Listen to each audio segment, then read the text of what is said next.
I'm gonna read some stuff now. So I thought I would start off reading some Basho. I'm gonna read from um, my favourite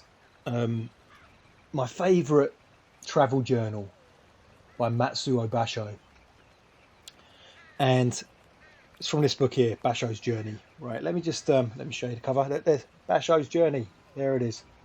It's translations of Basho's travel journals by David Landis Barnhill. That is his name. So, but the one I want to read is called Knapsack Notebook. And part of the reason why I love this, right, is just I'll read you the opening paragraphs, and they're just I posted these on my Instagram the other day. They are perhaps my favourite paragraphs of prose poetry ever written. Maybe I should just explain a bit. Maybe you don't know who Basho is. Basho was a poet who wrote in the haiku form, lived in Japan during the Edo period, which is sort of between the 1600s and the 1800s. He was in the earlier part of that. I think he dovetailed with, I don't know if he dovetailed with I guess he dovetailed with the Enlightenment, isn't it? 1600s would be the Enlightenment and the neo-classical era and the Restoration that would be happening in the UK at the time. But Basho Basho was he was in by no means, I think the haiku tradition, or at least the Renga tradition that haiku has come from, goes back to at least 800 AD, and it has some common roots with Chinese poetry as well. And so the tradition that Basho had is that he would write these haiku poems normally as part of a Renga session, and the Renga session would be when he and a bunch of other people would get together and they would write a long poem together collaboratively. It would be linked verse. So the first verse would be started by the master, who was often Basho, and then people would add a link. So there would be a 17-syllable poem to start it, followed by a 14-syllable poem link, and people would keep on adding another 17-syllable, another 14 syllables, another 17 syllables. And sometimes it would go on traditionally for about 100. Or someone would sort of join in. I'm trying to think. Sometimes they would have shorter ones, more informal ones, which were about 26 verses, something like that. So Basho, he made a living doing this. This is what he did. He was a master. Now the Renga ceremony was very as formal as a tea ceremony, but there were different variations of it. So the super formal ones, he would often start it with a verse, and the rules would be very strict.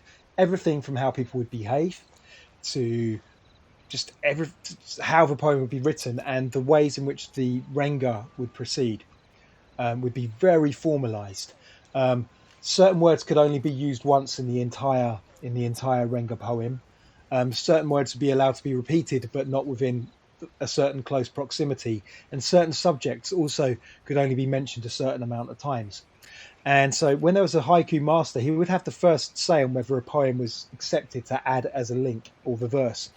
But there would also be a scribe who would be the one to write the poem down, but they would also actually memorize it. Everything was transmitted orally as well, I should add. So that's the context it was written in. But Basho, I'm bashing my mic here, aren't I, as I'm saying Basho. Basho was an interesting guy because often when he published the sort of single poems in books, what he would do is he would write a sort of travel journal at the same time. So he'd write about these places he visited, the poems he wrote, the people he wrote the poems with, and they would just ultimately they started off as very factual prosaic paragraphs, then some lovely beautiful haiku, then some more prosaic paragraphs.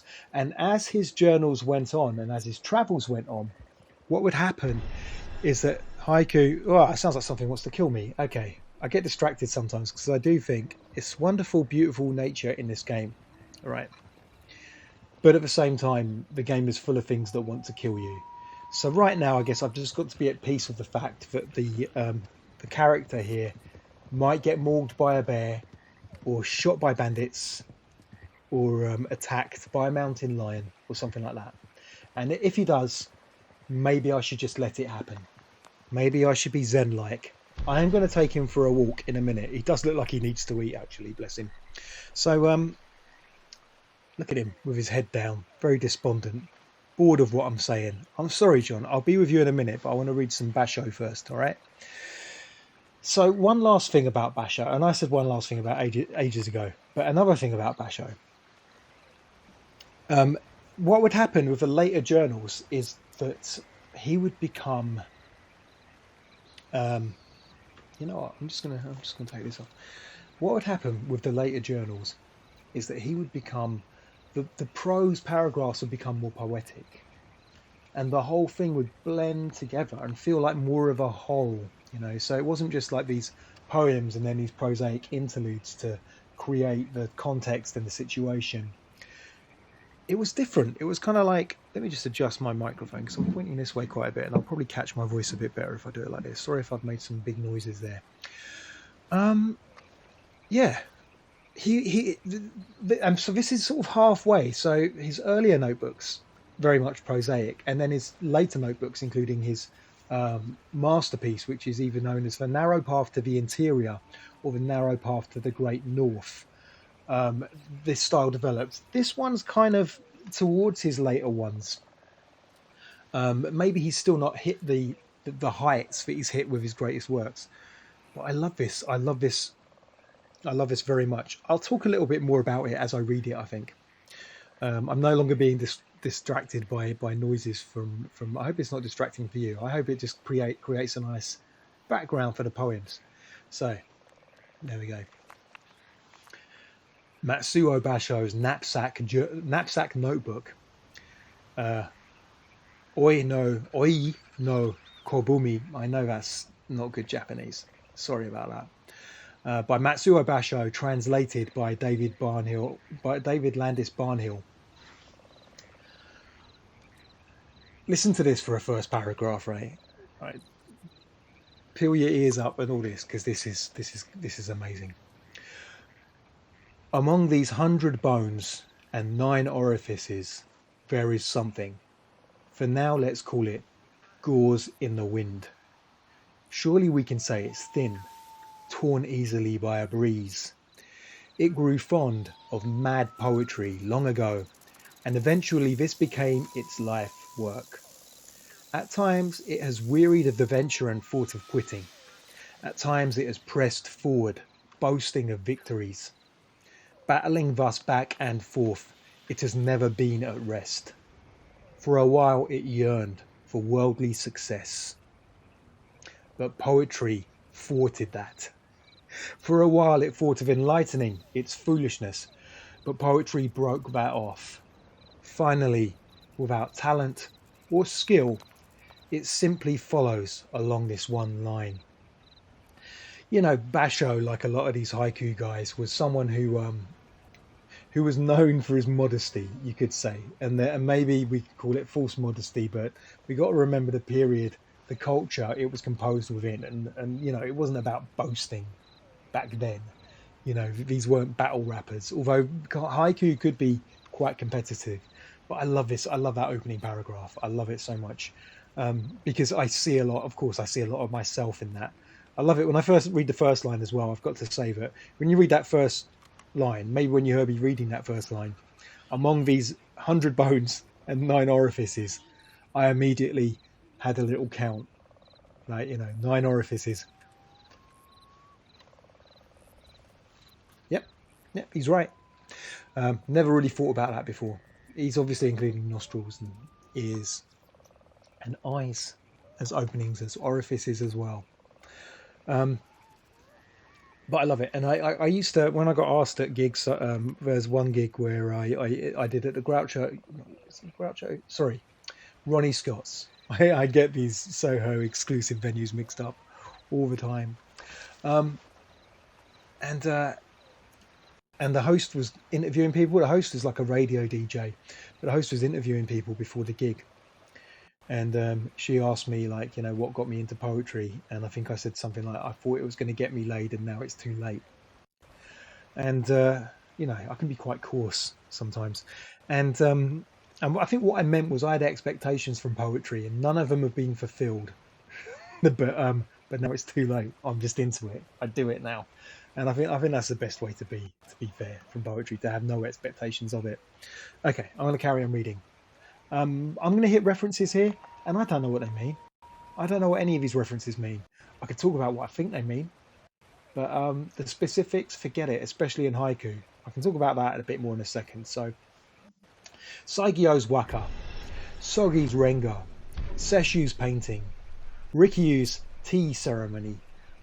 Fred runs through the artistic ways, and this aesthetic spirit is to follow the creative spelt with a capital C, to be a companion to the turning of the four seasons. Nothing one sees is not a flower. Nothing one imagines is not the moon. If what is seen is not a flower, one is like a barbarian. If what is imagined is not a flower, one is like a beast. But depart from the barbarian, break away from the beast, follow the creative, return to the creative. Everything is a subject for enlightenment. Zen obviously runs through as a spiritual, just the spiritual heart of Zen of haiku is the Zen Buddhist tradition, and there is a Zen Buddhist tradition of koans, so these little stories, little silly Zen stories, where someone often asks, they're looking for a Buddhist monk or a Buddhist master, and they find one, and then they say, like, where is the heart of Buddha? And the guy will immediately say something like, that lump of poo over there, or 2 pounds of flax, or this is a really nice axe, they'll say. And they'll say, what are you talking about? I asked you what the nature of enlightenment was. And they'll say something like, yeah, it's a nice axe. It feels really good when I use it. And of course, what they're saying is be here in the moment. What is here with you right now? That is what you need to involve yourself with, whether it's an axe that you're using, whether it is a Buddha figurine, or whether it is a lump of flax or a piece of poo. It doesn't matter. It all has Buddha nature. If you engage with it in reality, then that is your road to awakening. Okay. It was the beginning of the godless month. I don't know what that month is. Let's see if we can guess what month it is. With sky unsettled and body like the aimless windblown leaves. Well, there's a clue there then. Godless month. Maybe October. Maybe November. One of those months is my birthday. Kind of like the idea of being born on the godless month, I have to say. And we get our first haiku. Wayfarer will be my name. First winter showers. So I don't want to overanalyze these too much. Just listen to them. And whenever I read one of the, oh my God, the sun's come up. The sun's coming up in Red Dead 2. And whenever I read one of these, just let it become that Buddha figurine, or that lump of flax, or that piece of poo that will lead you to enlightenment. One thing that you will get is that normally you might notice that maybe you finger counted it. English haiku, even though Japanese haiku is written in 17 syllables, often in one line, not in 3 lines. It's more of a translation thing. So 575 is just there. But they do the 17 syllables or the 14 syllables in Japanese haiku or renga. And in English translations and in the best English language haiku, they don't stick to the syllable count. And here's the reason why. Because Japanese is a syllabic language, and modern English, which is the sort of post-Middle Ages blend of Anglo-Saxon with the Romantic languages such as French and Latin, right, is a stressed language. What does that mean? When we write poetry in English, we look at the stresses. Shall I compare thee to a summer's day? Japanese language does not have those big stresses. It's more about the pronunciation of the syllables, and the syllables are easily countable through Japanese speech. And the only way I can really explain this to you is, for instance, lots of Japanese, Japanese people tend to speak better English than English people speak Japanese. That's the end of that, you know. But you might notice sometimes, for instance, if we might say like McDonald's, like there's the stress on the Mac, maybe in a Donald's. Well, no, you know what? The stress is in the middle, isn't it? It's like McDonald's or McDonald's. But you can see there's a stress. Whereas Japanese friend of mine pronounced it as McDonald's. It's like everything, McDonald's. Every syllable is nothing drops down. It's all there present at the very front of equal stress. That's the long explanation for why haiku is that the syllables aren't important in English language haiku. Okay. The other thing about English language, about any haiku, is there's normally two distinct images that are joined together and contrasted. And so it doesn't really matter how they're divided along the lines, because I've said already, Japanese haiku are written in one line most of the time. But it's about those two images. So here, Wayfarer will be my name, first winter showers. Trust me, there is stuff here that is very specific and is often referring to things within the tradition and to things within the culture that we don't get as Western readers. That's okay. Just take the two images, put them together. What's the tension? What happens when we put them together? So Wayfarer will be my name, first winter flowers. What kind of work do those two images, his name being Wayfarer, wandering, and first winter flowers, it's almost like the flowers perhaps calling him. But there's also the kind of, maybe he's a wayfarer, his listlessness, his lack of belonging, compared to these new entities that have sprung up within the cold, these winter flowers, but ultimately easily of their place. They are in place. I think that's the contrast that's happening there. I won't explain this for every single one of them. I'll just read them out, and if something's interesting, then I'll jump into it. Sasanqua blossoms again. I don't know what a Sasanqua blossom is, but I can imagine what I think it might look like. At each and every lodging. It's 2 lines. Chotaro, resident of Iwaki, added his second stanza and treated me to a farewell party at Kikaku's home. So that's the second stanza added by Chotaro. Okay. And then here's the Lord. Now it's winter. Doubtless you'll return from Yoshino with the journey souvenir of spring. That's by Lord Rosen. So what you'll find is, in a lot of these travel journals, one moment Basho is writing something with his just his assistant or a scribe or even just someone who's a house servant, and the next moment he's hanging out with his lords as well at the same time. So this verse was a gracious gift of the Lord Rosen, and with this as a beginning, friends of all kinds and disciples joined in, some offering poems or prose, others money for sandals, revealing their deep feelings, and so I had no need to concern myself with the 3 months of provisions, paper clothing and padded cloak, hat and socks. Each person collected something for me, leaving me no worries about the biting cold of frost or snow. Some invited me into their boats, others gave parties at their villas. Still others brought food and drink to my hut, celebrating the journey ahead, regretting the farewell. It almost seemed that someone important was departing, rather extravagant, I felt. Among diaries of the road. So he's like, everyone's gutted to see him going. They're wishing him good luck. They're giving him all these clothes. I love the thing about paper clothes here. What is it? Paper clothing. I love that. Just putting on a bit of the old paper clothing. Why isn't that still a thing all over the world? So paper clothing. They gave him his paper clothing, and he's like, I'm ready for the cold, like in paper. Okay, maybe paper's really good. I don't know. Don't knock it till you tried it.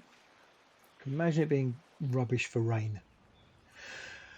Among diaries of the road, those of Ki, Chomai, and the nun Abutsu are consummate works, bringing to fulfillment the feelings of the journey, while later writers merely imitate their form, lapping their dregs, unable to create anything new. I too fall far short, my pen shallow in wisdom and feeble in talent. I don't believe Basho for a second when he says that. I don't believe him for a second. I do this all the time as well. Oh, not me. I'm completely lacking in talent. Okay. Today, rain fell. It cleared at noon. There was a pine tree here. A certain river flowed over there. Anyone can record this. But unless there is Huang's distinctiveness and the freshness of Su, it's really not worth writing. And yet the scenes of so many places linger in the heart, and the aching sorrow of a mountain shelter or a hut in a moor becomes seeds for words and a way to become intimate with wind and clouds. So I've thrown together jottings of places unforgotten. Think of them as the delirium of a drunk or the rambling of one asleep, and listen recklessly. Isn't that amazing? I think that's a beautiful way to prepare to people for the poems to come. Also gets me in the mood for writing stuff about this environment here. So, staying over at Narumi, gaze into this darkness of Star Cape. Is this the plover's cry? I was told that Lord Asukai Mizaki had stayed at this inn and written a poem that he presented to the innkeeper.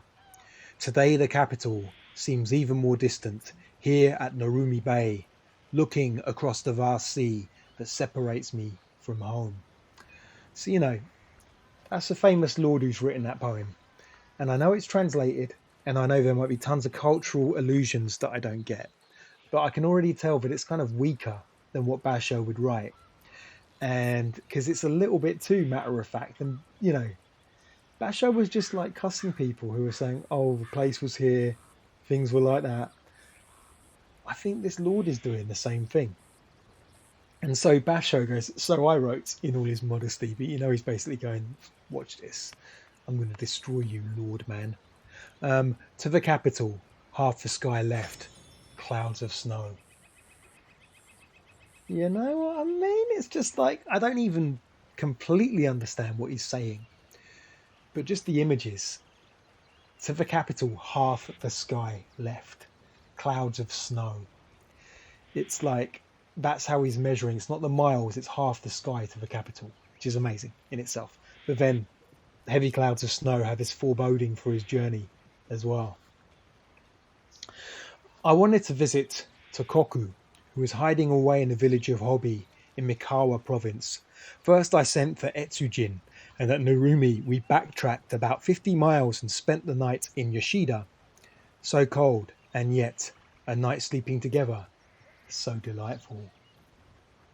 Basho, you lover man, you. Let me do that again. Can I read that one again? So cold, and yet a night sleeping together. So delightful. Basho's the lover man, isn't he? So there's the contrast again, isn't it? Cold, and then the warmth of being together with someone. So delightful. I want to read the Renga that came from that one. I do. Whoever was having a little kip with Basho. At a Matsu no Wate, I came upon a narrow path through rice fields with freezing winds whipping off the sea. Winter sun, frozen on horseback, my shadow. Here's a digression, right? Okay, hopefully, maybe I don't know how well you might know haiku. I don't know how well you might know Basho, but what I like about Basho, what I like about haiku, is that is just the openness of it. The openness, the images put together. The poem is like a small pebble, I guess, that's thrown into the pond and makes its ripples, and that's what it does with us. But just that image is so strong. Winter sun, and then frozen on horseback, my shadow. So the two striking images, obviously, there's the winter sun, and then it's him frozen on horseback, but then it's his shadow as well. And the sun, you can follow the pattern. There's the sun, boom, he's frozen, and then shadow. Through those, I know it's translated into 3 lines, but just that there's that movement through it. This is far better than what Lordy Bloke wrote a moment ago. So, Cape Irago is about 1 league from Hobie. It is a tip of a promontory that reaches out from the province of Mikawa and is separated from Isa by the sea. Yet for some reason it was included in the Manyoshu as one of the famous places of Isa. My pronunciation, I'm just winging it. I'm just winging it like I've done in everything in my life. Out of a sand spit, not a sand pit, a sand spit. I can imagine Basho stopping off at a little playground, pushing the kids out of the way, stealing someone's bucket and spade, writing haiku about it. Out of a sand spit I gathered go stones. I don't know what go stones are. Perhaps these are... Isn't that an ancient game, Go? Is it stones that you can use to play? It is, isn't it? Go is like one of those really... It's like more complicated than chess. Isn't it Chinese rather than Japanese? Okay. Perhaps these are the well-known white pebbles of Irago. Who knows, mate? The mountain called Hanayama is where hawks are often captured. They migrate over first at the shore of the southern sea, I'm told. I was recalling how ancient verse sung of the hawks of Irago, and I was deeply moved to discover, haiku begins, a lone hawk. Finding it brings much joy at Cape Irago. So, if you've read that poem, he needed to do that description beforehand just so that you know why this is a big surprise. So he's very helpful to the Western audiences there. At Sutta Shrine after reconstruction, polished new, the sacred mirror too is clear, blossoms of snow. It's another Zen allusion there. Often in Buddhism and in Zen Buddhism, the mind is being spoken about like it's a mirror. And so, and often that's kind of with your experience, if you can, everything you can see, everything you can hear, everything you can feel, imagine it as a mirror that everything is projected on. But sorry, I'm not trying to enlighten. Someone's logged off. I'm not trying to enlighten you right now, right? But just a mirror, right? Okay.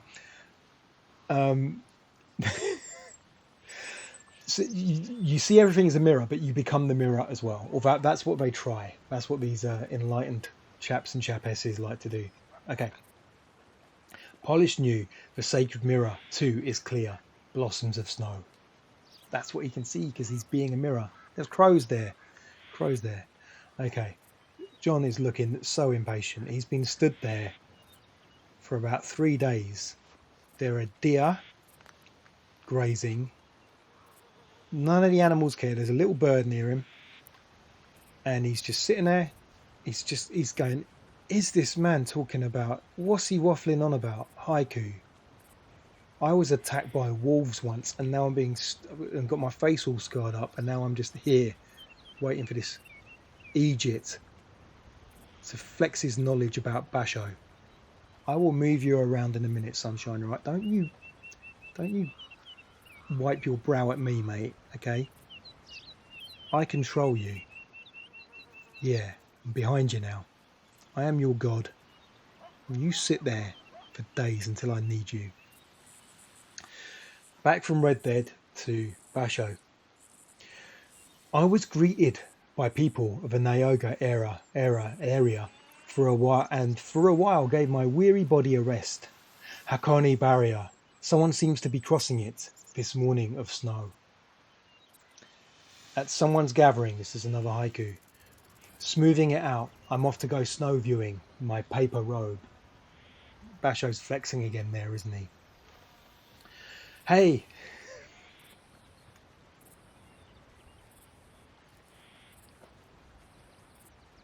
This one's really perky. This is a really I've never known Basho to be so perky with his, So he had his lover man one there, and this is it. He goes, hey, let's go snow viewing till we all fall down. He's such a mad lad, isn't he?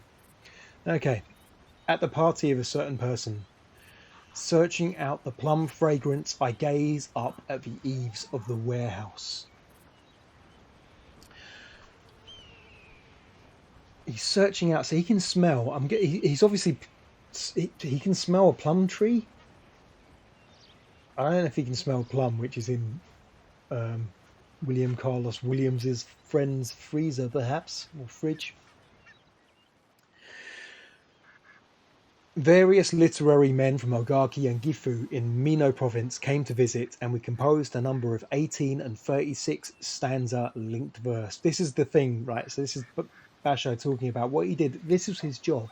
People paid him to be a renga master, where he would write these haiku while he was out and about, and then those would often become the first verse. Sometimes he'd write others during a session, and he would use those at another occasion. But they would become the first verse of his renga session. Okay, so after the 10th of the 12th month, I decided to leave Nagoya for my native village. Another haiku.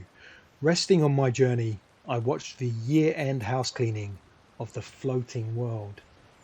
I know this is a reference to something specific that I don't know, but I love that image. So resting on my journey, I watched the year-end house cleaning of the floating world. This is everything that's dying down for winter. That's really what the house cleaning is. Everything is being covered in snow. Everything is dying back. This journey begins in winter, and the world is floating. I don't know if there's some particular Edo period Japanese cosmology at work here, but the idea of the world floating, having what is the support of this world, I find that interesting as well. So I don't know how much. If is he talking about the Earth being a rock going through space, or is this kind of more of a world that's in reality itself that rests on something? I'm not sure. I rented a horse at the village of Hinaga. Mentioned in the poem from Kuwana, I came with nothing to eat, so I could ride up Walking Stick Hill, but my pack saddle overturned and I was thrown from the horse. If only I'd walked Walking Stick Hill, falling from my horse.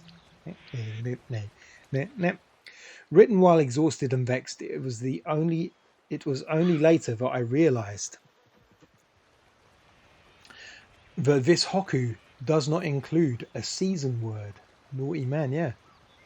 Walking up a hill, he falls from his horse. There's no season word, so he corrects that.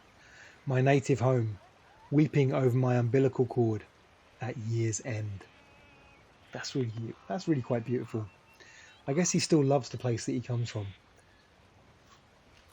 I come from Slough.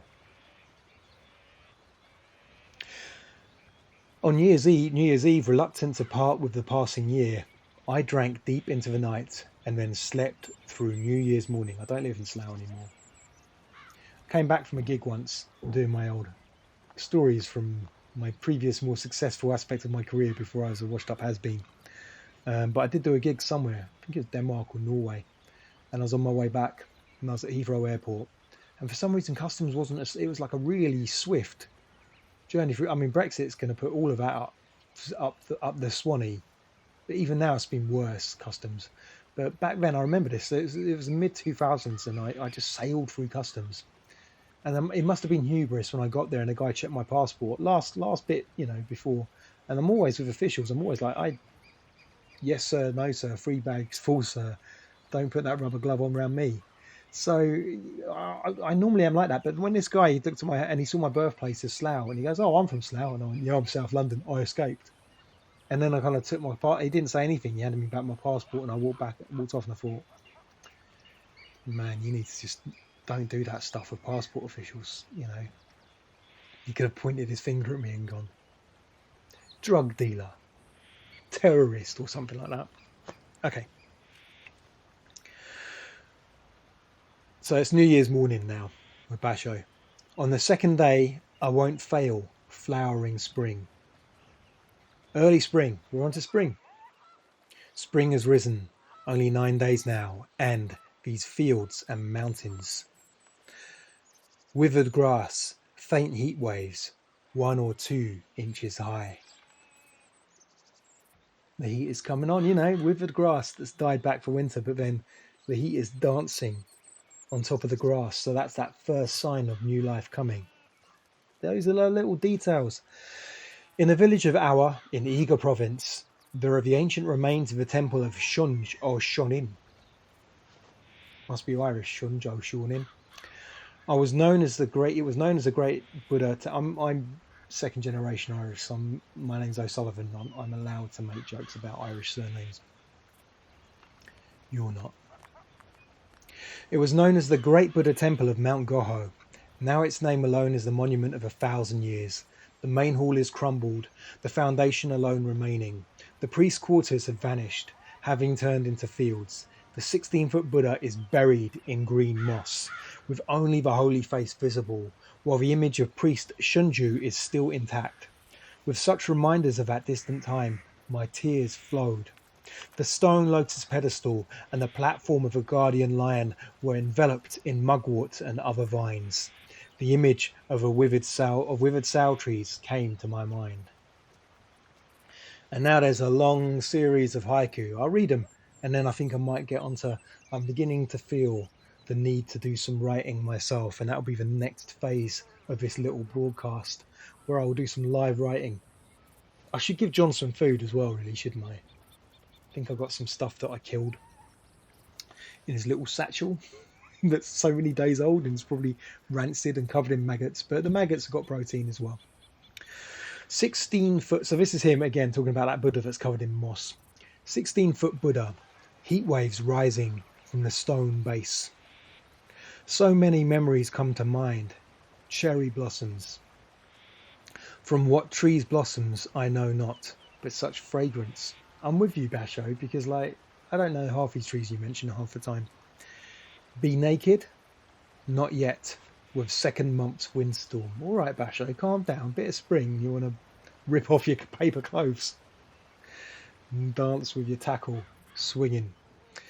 At Bodhi Temple, you see, you don't want to get there in your birthday suit. Of this mountain's many sorrows tell the tales, old yam diggers. There's a lovely effect there. So, of this mountain's many sorrows tell the tales, old yam diggers. He's going not only from kind of like mountains, so the height, the greatness of the region, and then sort of travels down again. It's like a zoom effect. So that last haiku, which starts with the sun, hits his frozen body and then creates his shadow. This one does something different where it kind of has the tales of the old mountain, but then it goes down. Way before Seamus Heaney was always going on about all this kind of thing. He goes down and just focuses on the old yam diggers instead. So, for the priest Ryu Shosa. Oh, hello! I got tenant. I got comments. Sorry. Hello, Batelia. How's it going? Welcome. You're my first commenter. Can I read your comments and then I'll carry on? Do you mind? Does it sound all right? Is everything technically okay? Yeah.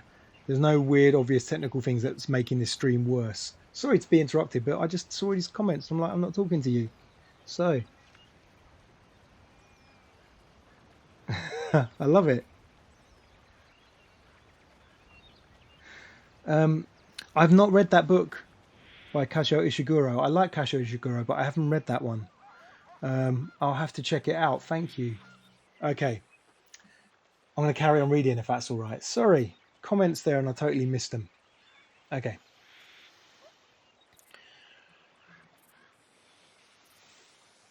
So for the priest Ryu Shosa, first I'll ask the names of things, these reeds with new leaves.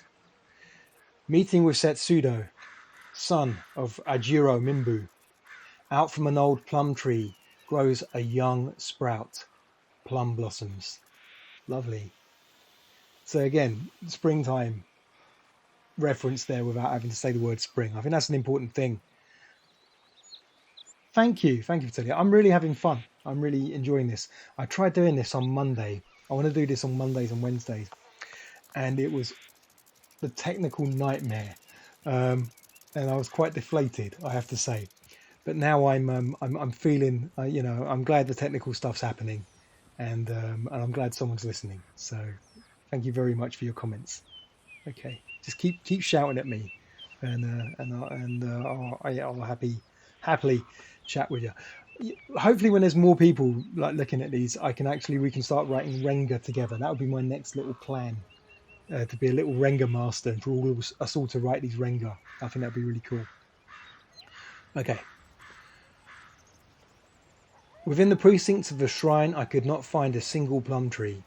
When I asked shrine officials why, I was told that there was no particular reason.